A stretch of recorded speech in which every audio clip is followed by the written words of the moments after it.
Welcome to the Innovation Series, where I take you on a journey to build complex technology from scratch, step by step, from idea to reality. This is the second part of the activity chain description. We will continue completing the activity chain until we fully reach the goal. Let's take a moment to reflect on what we've done so far before moving forward. We've created 4 activities, from A1 to A4. A1 represents the user operation. A2 to A4 represent the catapult's functions. Each activity is managed sequentially and contributes to the common goal, that is for the projectile to be thrown. For each activity, I carefully selected the wording to ensure the descriptions were specific enough to remain within the intended scope. Let's continue analyzing the next activity to complete the activity chain. The previous activity, Activity 4, or A4, the catapult locks the projectile container in position. Now, let's apply formula FA1 again to determine the next activity. With the projectile container locked in position, how does the catapult respond? After careful consideration, we find that the catapult does not exhibit any further response. There are no additional functions or changes in the catapult. Since there is no response after Activity 4 or A4, we now apply formula FA2, which directs us to identify the next required operation to achieve the goal. At this stage, the catapult has stored energy and is ready to release it.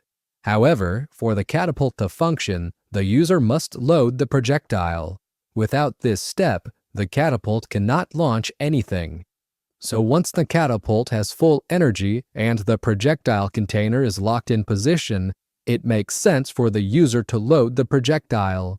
Thus, we define Activity 5, or A5, as the user loads the projectile. Let's continue analyzing the next activity.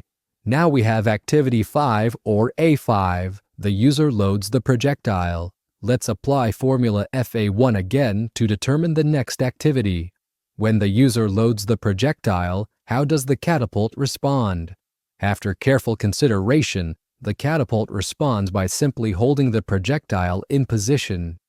The projectile is the subject and to hold is the verb, so simply holding the projectile is a part of the functionality of the catapult.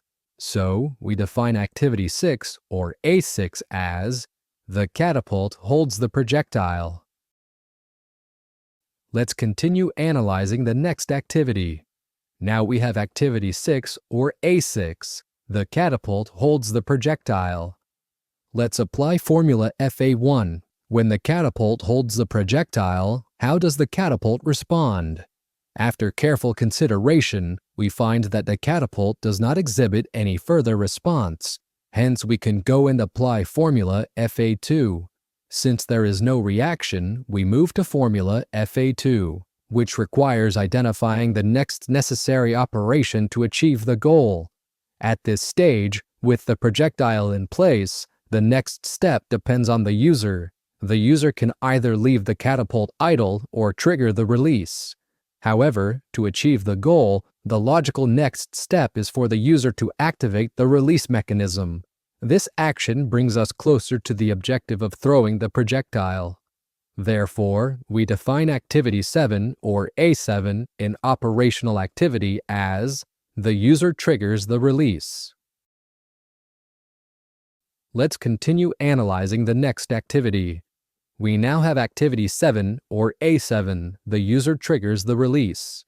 Applying formula FA1, we ask, how does the catapult respond? Since the catapult has full energy and the projectile is in the ready position, triggering the release causes the catapult to release its stored energy, propelling the projectile forward.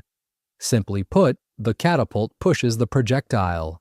Thus, we define Activity 8, or A8, as the catapult pushes the projectile.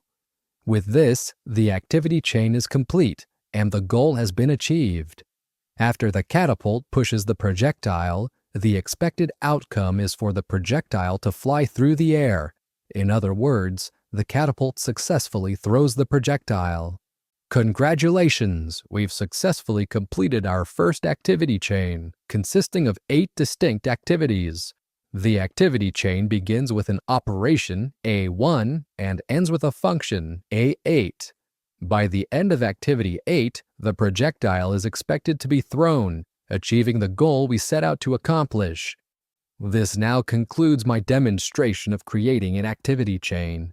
You've gained foundational knowledge in product realization, bringing us one step closer to a tangible, fully functioning product.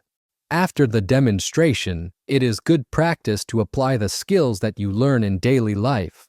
Why not give it a try by coming up with a single activities chain for everyday devices? Previously, you had practiced creating the primary concept of an oven. Let's continue creating the activities chain for an oven. To help you learn, I will pick a goal and fill in the first 2 activities, and you can continue to add activities until it reaches the goal. The goal is for the food to be cooked. Activity 1, or A1, the user places the raw food into the oven. Activity 2, or A2, the oven accommodates the raw food inside the oven.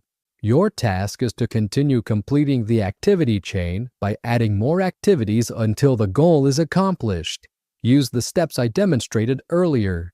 There's no single correct answer. This is purely an exercise to practice creating an activities chain. Once you feel satisfied with your work, you can move on to the next lesson.